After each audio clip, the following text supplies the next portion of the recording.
देशातील रेल्वेचा चेहरा झपाट्याने बदलतोय। वंदे भारत, बुलेट ट्रेन आणि आता हायपरलूपची चांगलीच चर्चा रंगली आहे। ही चर्चा सुरू असली तरी सुद्धा हायपरलूप ट्रेन भारतात कधी धावणार याची देखील उत्सुकता लागली आहे।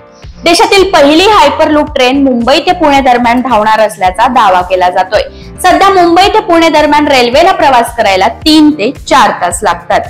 पण हायपरलूप ट्रेन जर सुरू झाली आणि या प्रकल्पाला यश मिळालं तर मुंबई ते पुणे प्रवास हा केवळ 25 मिनिटात होईल। भारतीय रेल्वे विकसित करत असलेल्या या हायपरलूपचा वेग ताशी 600 किलोमीटर इतका आहे। IIT मद्रास कडून 422 किलोमीटरचा टेस्ट ट्रॅक सुद्धा बनवून झाला आहे।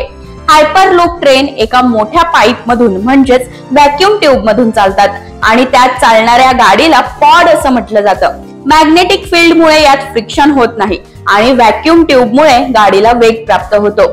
इंधनाची सुद्धा यामुळे बचत होते। हे पॉड एका कॅप्सूल सारखे असतात। मागे पुढे जाण्यासाठी यात लिनियर मोटरचा वापर केला जातो। एका पॉड मध्ये 24 ते 28 प्रवासी बसतील अशी व्यवस्था असते।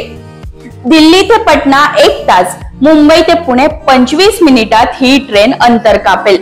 विमानापेक्षाही जलद गतीने याचा प्रवास होईल। तर हा प्रवास करायला कोणाकोणाला आवडेल कमेंट बॉक्स मध्ये नक्कीच कळवा।